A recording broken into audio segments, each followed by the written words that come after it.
Thank you, Pam. So hello everyone, I'm Alex and I'll be chairing our next session, which is about building back better on the coast and in the country.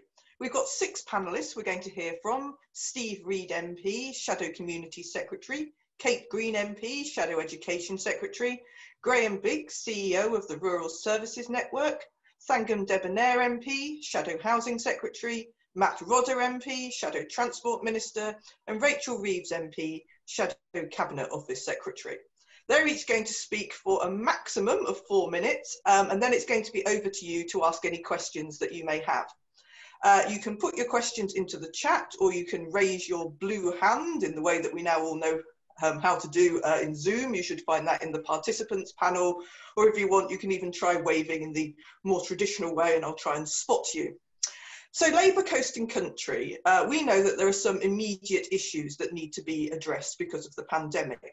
We know that low-paid rural workers employed in the UK's food production sector are being more badly affected by COVID than the population as a whole. Indeed, in my region in Norfolk, there's a current outbreak at a chicken factory and nearly 100 people are self-isolating. Rural and coastal communities are also particularly reliant on the hard-hit tourism and hospitality sectors. And as we all know, the work there is often seasonal. And while we've had a good set of staycations, there was that loss of the crucial Easter income, which also helps keep those businesses and people afloat over the fallow winter months. And that effect may yet make itself known later on in the year. But we also want to ask, what is our Labour and our trade union vision for the future? And what policy asks do we have? We at Labour Coast and Country have for a long time been demanding better broadband. And now with more home working and Zoom conferences like that, that's never been more important than it is today. And how do we want this new normal post-COVID Britain to look? A Tory politician told me very recently that it was everyone's moral duty to go back to the office and buy sandwiches in cities. Well, that may be building back, but it doesn't sound like building back better to me. And that's why I'm so looking forward to hearing our panellists and your contributions.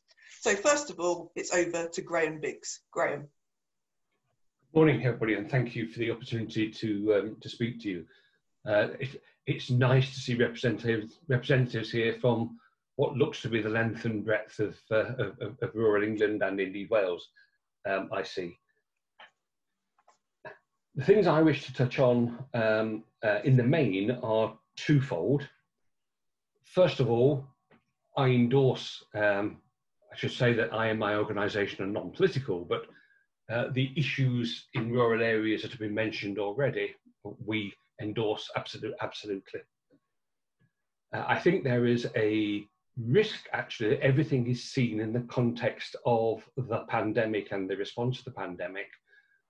By and large, what the pandemic has done is exacerbated already very, very, very difficult circumstances in rural areas.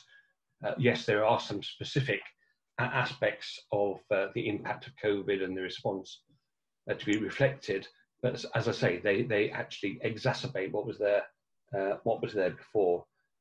And in that context, in March of last year, we actually produced a document calling on government to produce a rural strategy, something that looked across all the issues been raised thus far, and indeed many more that haven't yet been raised.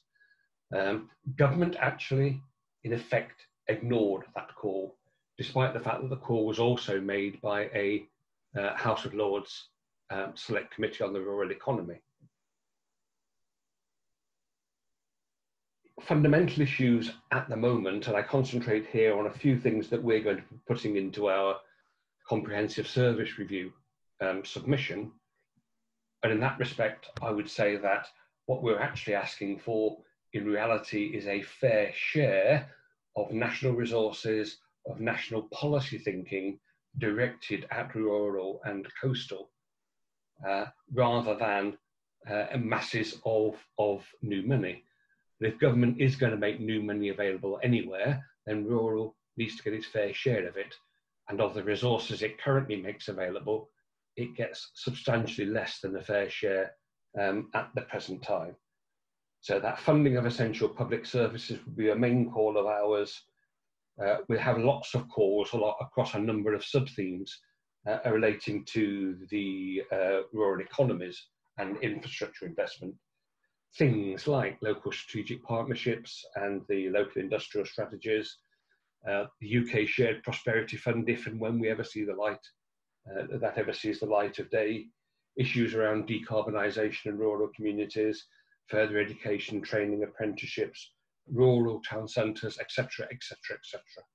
Across our submission, we will be arguing for local delivery, place-based, community-led, call it actually whatever you will. We think that is fundamental. And I do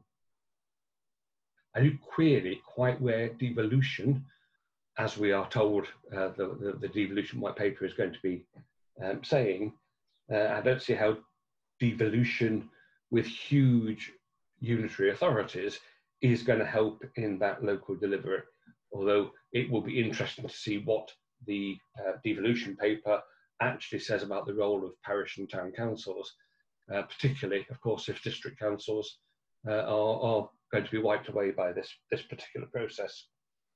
Obviously, we're also going to be raising issues about broadband, about transport and access to services, and massively affordable housing. And actually, we see all of those things collectively as interplaying against each other and all about building back better. If I was going to throw a challenge to this meeting, it would be, well, if government's ignoring the need for a rural strategy that crosses government departments, then could Labour have a look at producing such a thing? That would make sure that, as referred to, I think, in the first session by Councillor Pat Buchan, you're looking at rural proofing. Well, actually, if you look across all of those issues, rural proofing would say they need to be looked at in tandem with each other. We are about to produce a next iteration of our calls for a rural strategy, actually called Revitalising Rural. We'll be publishing that with a lot of data and a lot of evidence about what our policy calls would be. And obviously, I'm more than happy to share that with Labour Coast&Country when we've got that thing finalised. Great. Thank you ever so much, Graham, and very well to time. So our next speaker is Kate Green MP. Hopefully. Yes, sorry, just coping with the muting technology. And thank you very much for inviting me to speak today. I'm an MP in Greater Manchester. My constituency is not coastal, obviously, and mostly not rural, but colleagues in Parliament are often surprised when I stand up to speak for the farmers in my constituency. And I think I just want to say that that speaks to the fact that many of our constituencies are actually quite mixed, and we all have a stake in the future of our coastal and rural communities, not least because of your vital importance to our winning the next general election. But I think often people of a more urban background in particular can often have a sense of hopelessness about rural and coastal communities, talk about the isolation, the lack of access to services, the flight of young people that Pat was speaking about a few moments ago. And while those are certainly challenges we have to think about and address, I think it's also really important for Labour that we recognise the resourcefulness and the potential in our rural and coastal communities, and our responsibility as a party of social justice is to help people to realise that potential and to make the most of their lives. And in the Shadow Education brief, I think we are really well placed to be thinking about how to do that with you and to be engaging with voters, because I think we have a shared agenda here with the voters that we need to win back. And I didn't vote for Rebecca in the leadership election earlier this year, but I do think she was onto something when she began to talk about how about the importance of working class aspiration and the sense that Labour had kind of lost sight of the aspiration that working people have for their communities, for their families, and especially for their children and their grandchildren. And I want us to start to open up a conversation between Labour and the voters we really need to have voting for us, that basically says, look, you're rightly aspirational for your children, for your families.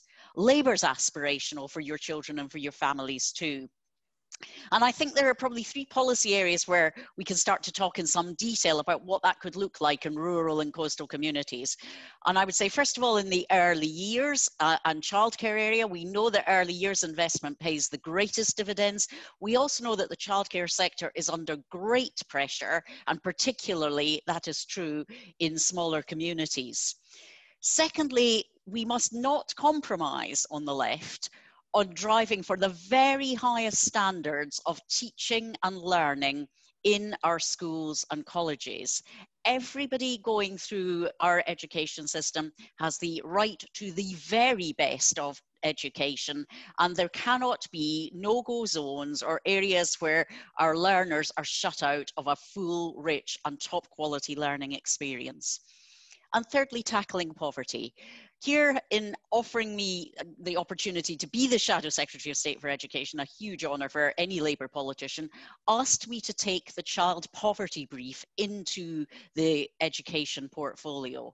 And I was very pleased to do that because, as we all know, poverty blights every aspect of children and young people's life, and especially blights their educational chances and their life chances. And tackling rural poverty, tackling coastal poverty has too often been a bit overlooked, I think, in the work that we have done as a party. And we've done great work on confronting and addressing family poverty. But I think there's real work to do together in that area too. We know the Tories aren't going to do this. They've destroyed Sure Start. They're allowing a large number of childcare providers to fail. Their exams fiasco of last month, I think, revealed the complete disaster of their policy for schools. Our colleges starved of funds, a risk that some of our universities will go bust. So I think we are on a twin track now here. Steve Reeves, when I was appointed to the post a few weeks ago, said to me, Kate, your job is not to invent policy, it's to get out there and attack the Tories. And I hope you feel the Shadow Education team has been doing that over the last few weeks. And there is plenty, particularly in coastal and country seats, to attack. But I think the other thing we want to do together is listen to the voters too, and I look forward to doing that with you. Fantastic. Thank you ever so much indeed. And next it's over to Steve Reeves. Steve.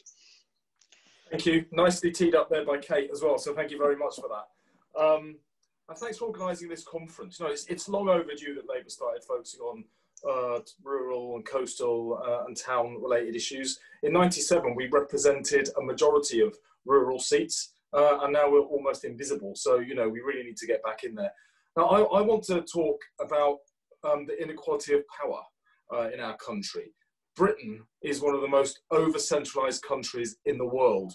People all over our country are locked out of power and influence over decision-making. But I know for many people in rural and coastal areas, they feel not just locked out, but pretty close to invisible. They get so little hearing that they get. In this current government, we've got one of the most centralising governments I've ever seen. They're imposing devolution on areas in ways that they don't want it. Now, devolution is about giving people the power to choose. So imposing a model that they don't want is itself the antithesis of devolution. And doing that at the same time as you are slashing resources for local communities, as they've done in the COVID crisis. Councils are facing a £10 billion funding gap at the moment, nearly a fifth of their annual budgets, because the government broke their promise to fully fund the cost of getting communities through this crisis. So this country is over-centralised. The Tories are inveterate centralisers. Labour needs to become the devolvers and the empowerers, the party that is offering people the chance to participate in decisions that affect them directly and their communities by opening up power with a more participative and representative form of democracy that is built around people, their relationships, and their communities. Now, we can build more resilient communities if we build people's capacity to participate.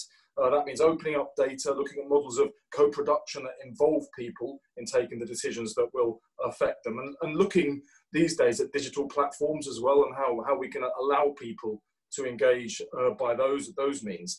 The reasons we want to do that is you get better outcomes for people if they're involved in taking those decisions, and we will not restore the broken trust in politics until we as politicians show in a meaningful way that we trust people to participate in exercising power over the decisions that affect them and their communities. Now, there's always going to be a role for national government, of course there will be, in directing investment and infrastructure that is necessary to make rural, coastal areas, towns, more easily accessible, more attractive places to visit and live in.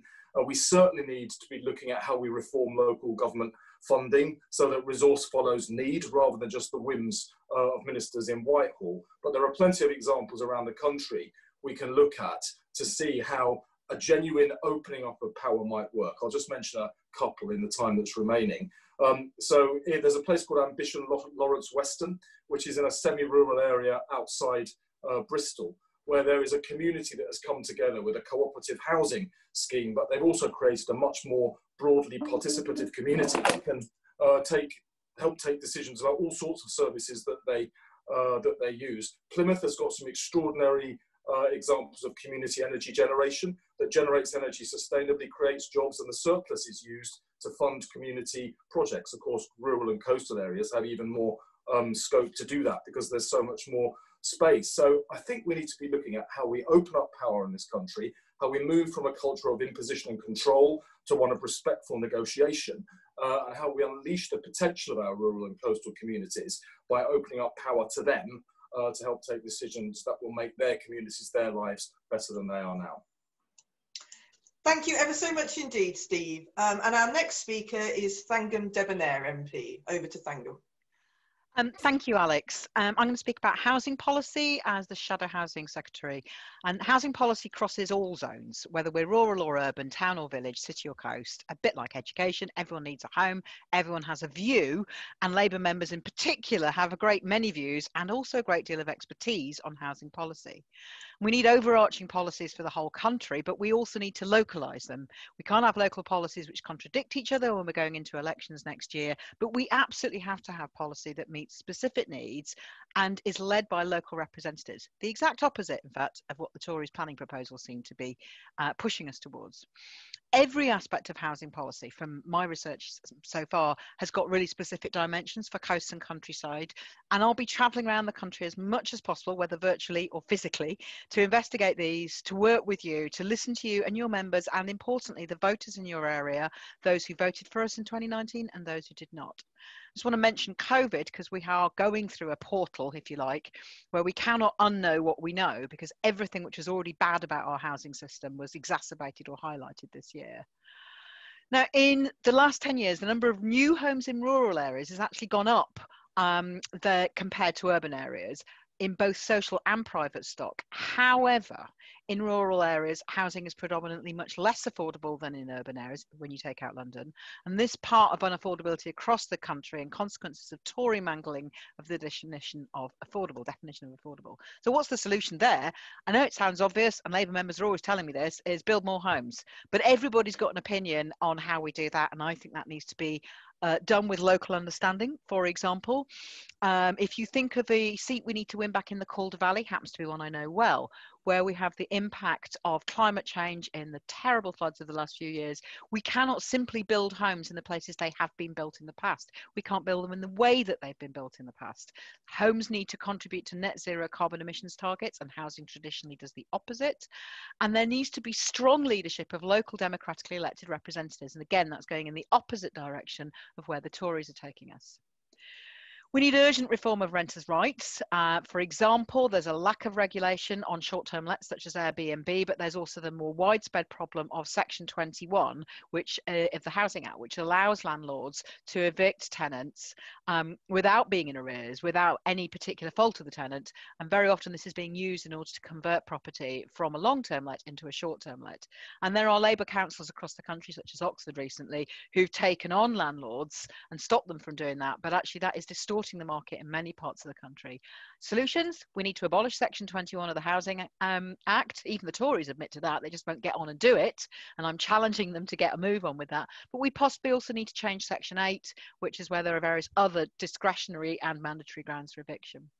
Now, I want us to build on the Green New Deal, and I want us to build on it in ways that make sense to coastal and rural communities. The Shadow Cabinet is at the moment in the process of setting up our subcommittee on climate change. And I think that that will be part of what guides my questions to all of you as I come around the country, because we need coastal and rural communities to have the housing that they need. And I say they because I definitely live in an urban area. Unlike Kate, I have no farms other than city farms in my constituency. So I'll be visiting many of you, I hope all of you if possible, and trying to work out where housing should be built, but also how, and doing the opposite of what the Tories' planning proposals are pushing at the moment. I'm looking forward to seeing with you, working with you, and solving our broken housing system. Thank you, Alex. Thank you so much, Thangam. And just a reminder to everybody, you can already start putting up your blue hands because it's going to be your turn soon to ask some questions. So now I'm really pleased to introduce our next speaker, which is Rachel Reeves. Rachel, over to you. Thank you very much, Alex, and it's great to be with you today. Thank you very much for the invitation and also for all the work that Labour, Coast and Country are doing, because it is so important. I know that being a member and an activist, a councillor in our country and coastal communities for Labour can often seem like a thankless task. And those of us who are here today, all of us in the Shadow Cabinet, want that to change. We want it to be rewarding and rewarded with more success at the ballot box. And we've got an opportunity to start doing that in crucial elections that many of you have spoken about that we've got next year. I think, as many people have said, the priorities wherever we live are often the same. The things that matter to us, our families and our closest friends, the places that we live, meaningful work that pays a decent wage and offers us some security. Wherever you live in the country, those are the things that matter to us. And so I think that while the Tories try and divide between cities and towns, young and old, remain and leave, and worse, as we've seen around things like Black Lives Matter, Labour's values, but also our election strategy, has got to be to bring people together, wherever they live, whatever their background and circumstances. And so we need not a triangulation strategy, but a strategy that speaks to the whole country, to the whole nation, and to speak in that language as well. I said that the things that matter to all of us are pretty similar wherever we live. And I think where people live is changing, and where people want to live is changing. And one of the things that the COVID crisis has shown us, that actually living in urban areas is not always all it's cracked up to be. And what we've seen in recent months is an increase in people looking at options to live in the countryside. And so I think the demographics of some of the places that we live are likely to change in the months and years ahead as well. But also how we talk about things, and the things that we prioritise as a party need to change and more reflect the places that all of us live.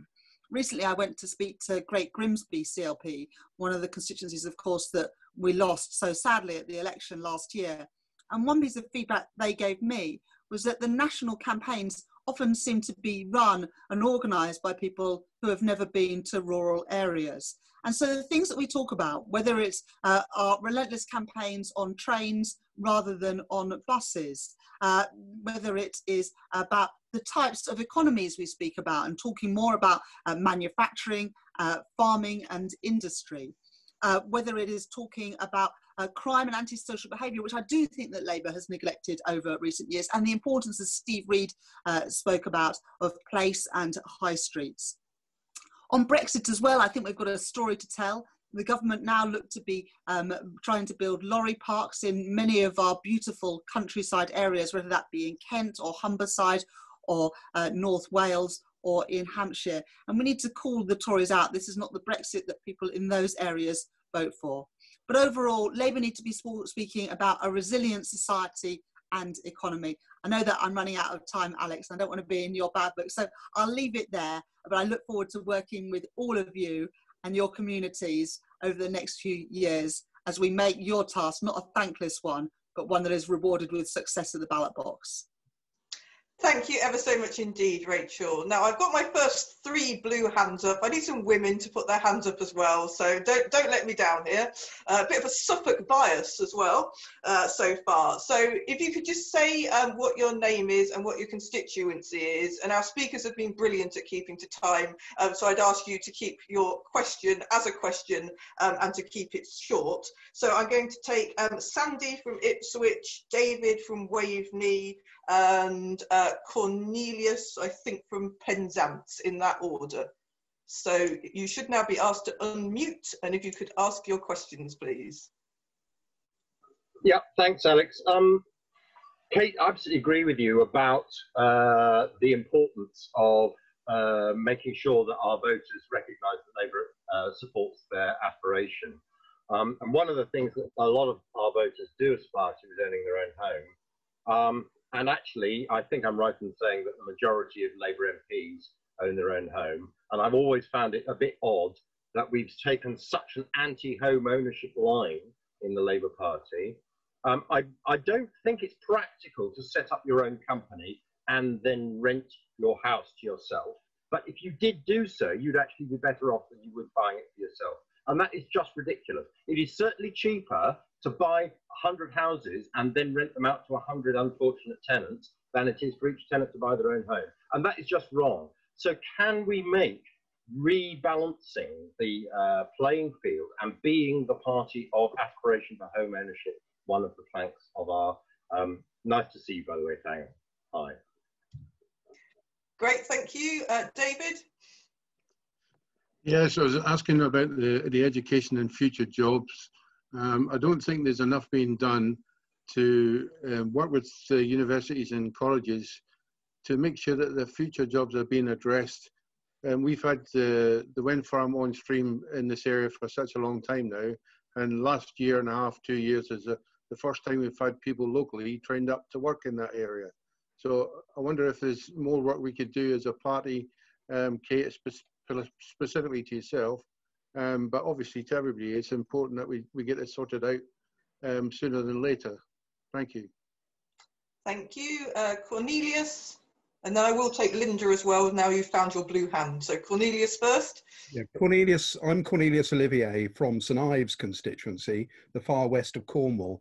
I represent Penzance on Cornwall Council, and I'm very much hoping Thangam is going to tell us that we're going to have strong popular policies about second homes.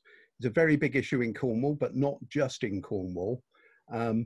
There's a range of things that can be tackled. The tax subsidies they currently receive should be redirected to the provision of social housing. We need planning restrictions to stop them hollowing out coastal communities.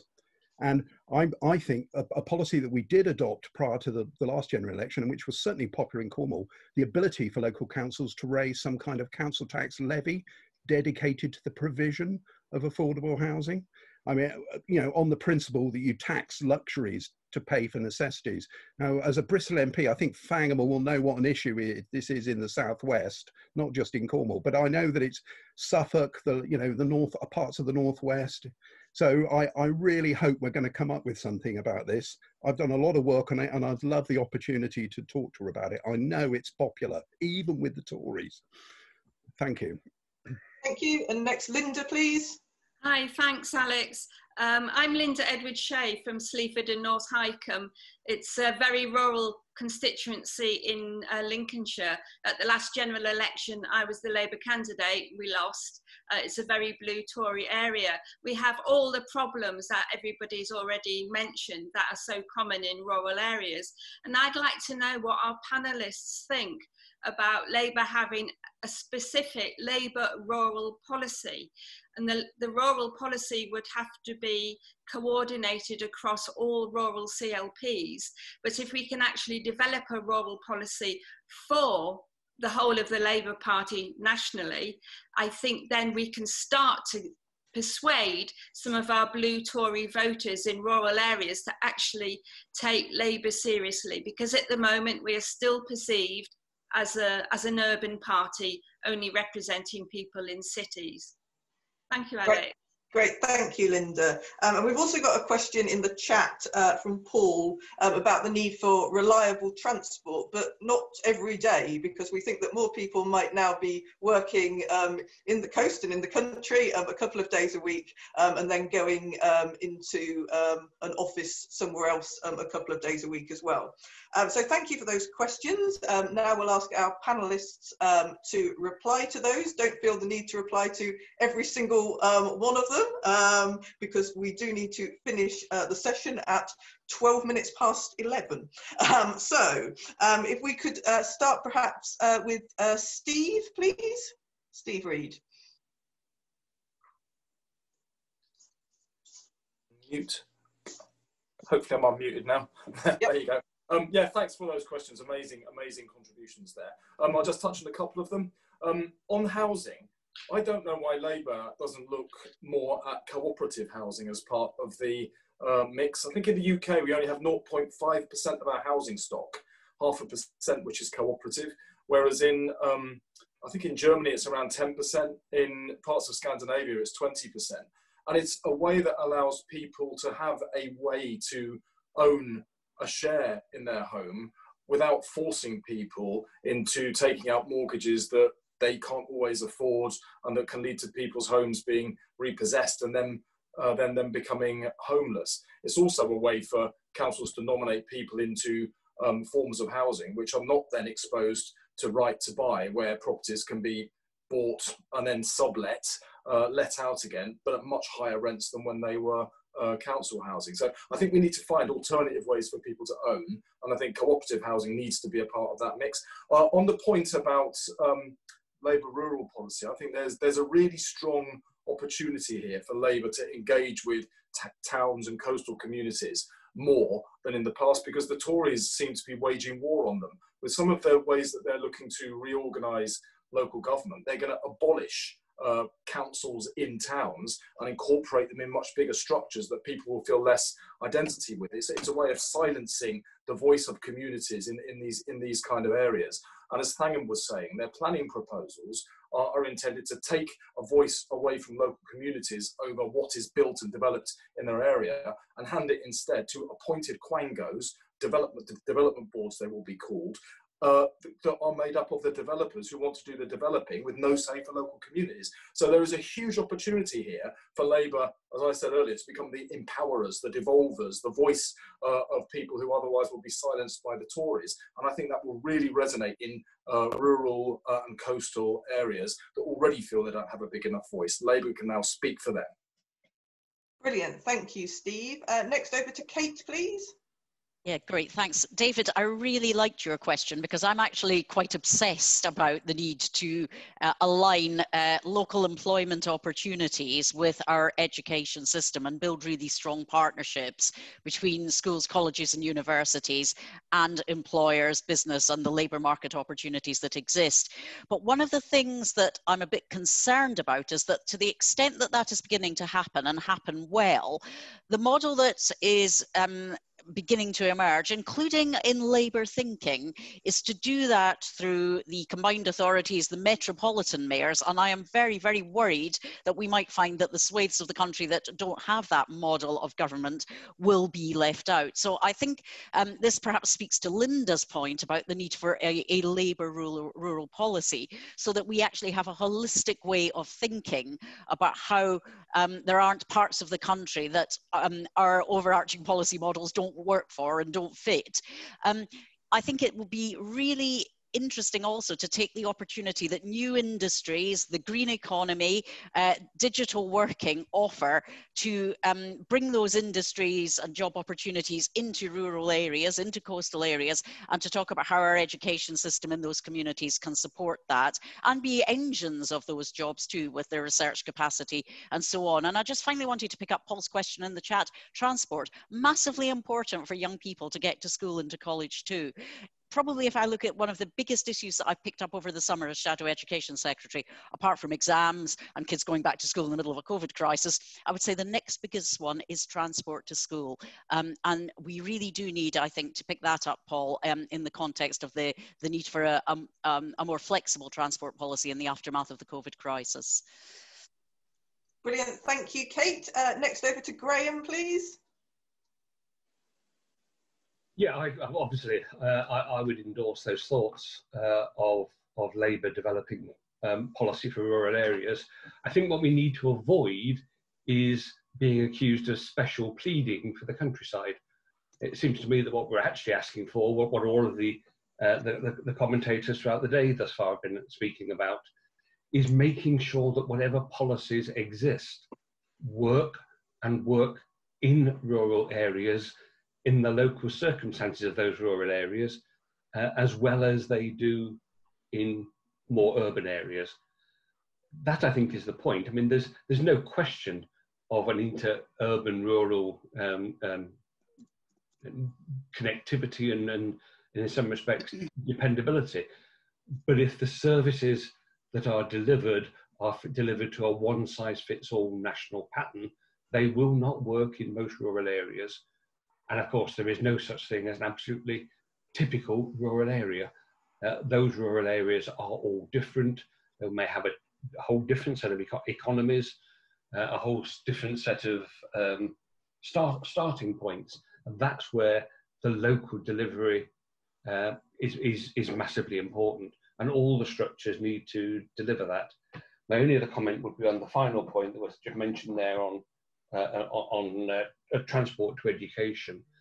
The current situation for post-16 education, transport and training in rural areas, where there is no subsidy at all whatsoever, is absolutely diabolical. If you have two young people in your household and they're both going in different directions, how on earth do you get them there, let alone the impact on the reduced curriculum choices which they have? Thanks, Graham. Next up, Thangam, please. Thank you, Alex. First of all, just wanted to say, Sandy, Martin and Ruth George in particular, I felt a bit emotional seeing you both. We miss you very, very much. And so Sandy's question first about home ownership. This is something which I also feel quite strongly about. I mean, I'm not the dictator of Labour housing policy. We're a democratic party. There's been a big bit of consultation going on over the last few months. However, what I'd like to see is greater parity across rental, social rental and privately owned. We're going to need all three to work well and to work well in the interests of residents. It doesn't make any sense to me that the housing market is now so distorted that all those examples you mentioned are true. You know, that makes no sense. It also makes no sense to me that the Tory stamp duty cut earlier on this year has also, this summer has produced already some really unfortunate consequences for first-time buyers, as 10% mortgages are now being withdrawn by banks over the course of the last week. This really hits first-time buyers and those moving into homes that are genuinely affordable in particular. So there's a lot of work to do there. You have my commitment that that's part of my thinking as well. And I want to come and talk to you about how we do that in Ipswich, which I'm afraid I still think of as your constituency, because to me it is. The various offers that people have made in the chat about visits, yeah, I'd really like to encourage everyone to do that, to contact all of us for visits, because on my list is a sort of a long list of those rural and country seats that we lost in 2019, as well as others that we might lose if we're not careful. I think Steve's right about cooperative housing. I think there's some really good examples in various of our European countries, where our colleagues and other social democratic and Labour parties have done very similar sorts of things to what you're talking about, some of which I know quite well because I spent a lot of time in Sweden and in the Netherlands. So I'm hoping to parlay that into some actual visits to Sweden and the Netherlands as soon as visiting is allowed again. But I'm particularly keen on looking at this really vexed question which Juliet's raised in the chat about building new towns in rural areas. I think this speaks to the heart of some of the problems with how we're looking at our housing system at the moment. There's a lot of unused housing that needs proper attention. There's a lot of poor quality housing that needs refurbishment in towns and urban areas that already exist, and also in rural and coastal areas. So I think before we start building new towns, or as well as considering new towns, we've got to look at what's our housing stock at the moment. What are we doing to it? Why are we not investing in, actually, by we, I mean at the moment, why are the Tories not investing, as they said they were going to, in making homes that already exist actually livable, actually high quality? Karen Buck's fantastic Homes Fit for Human Habitation Act is great, sets a really good framework, and there's virtually nothing that woman doesn't know about housing, so I bow to her in all things. But I would like to see Labour councils empowered and funded, because the empowerment isn't enough, it's got to come with the money, to be able to do that work where you know best where that needs doing. I think that would reshape how we look at whether or not we need a new Milton Keynes in the middle of the countryside. I'm not saying we don't, but I think we have to sort of pick apart what's going on with the housing market as it is at the moment. Linda, I just particularly wanted to mention, I can't wait to visit Sleaford again, but Jane, please invite me to Cornwall. Cornelius, you're absolutely right on second homes, and I think those are things that we're going to have to look back at. I'm basically working through our existing policies, but also where we might be in 4 years. And yeah, I'd love to talk to you some more about that. Thank you. Thank you, Thangam. And next up, Rachel, please. Thank you very much, and pleased to hear Thangam's answer, especially at the end about second homes. And I think that's another example that this isn't a policy that would just have appeal in rural areas. There are many cities where new developments are just bought up by buy-to-let landlords or by foreign investors, pricing out young people from the cities that they either grew up in or want to move to for work. So I think the policies around second homes would have very broad appeal. At the Fabian Society conference at the beginning of the year, they had a Dragon's Den type event, and one of the proposals was to have all Labour policy rural proofed, and I was one of the dragons, and that was something I very much supported for the reason that Linda just put out this morning in this session. I think that one of the problems that we've got now as a parliamentary party, and if I'm honest, as a shadow cabinet, is that most of us represent urban areas, and many of the seats that we did have in rural areas that we won first of all in 1997, we no longer hold. And that's a real problem, because it is inevitable that the things that we see at a constituency level influence our thinking as shadow cabinet members and how we're voting in Parliament. And so I think it's more crucial than ever, Linda, that we find some way of bringing in your expertise to make sure that those things are front and centre of our minds, because of course we need to hold on to the seats that we already have. But if there's any hope of us getting back into government in 2024, we need to win back coastal and country constituencies, or ones that have that element in it. And that means we need to listen to the concerns every single day through visits, but also finding some formal way to bring you into our structures and our thinking. So I think that's a really important point that all of us in the Shadow Cabinet take away today and think about how we can best do that. Thank you, Rachel. And I think actually that is a good point. So we're here at Labour Coast and Country, want to be those voices of those seats that it's more difficult for our parliamentarians to hear from at the moment, because you don't represent those places. And there are a lot of seats that we used to hold that may have a big centre of a town or a market town, but have actually got those rural areas around it, and many of those coastal bits as well. And they're all places that once upon a time we did used to hold, and we definitely need to hold again. I remember once taking Hilary Benn on a visit to Waveney, and he was amazed, as I said, we're now in a Labour constituency, and he looked out the window and he said, really? What are all those rivers and reed banks and things like that? I said, no, this is definitely Labour, and we want areas like that to be Labour again. I want to say a big thank you to our panellists, Steve Reed, Kate Green, Graham Biggs, Thangam Debbonaire, and Rachel Reeves, and thank you to you all for your questions.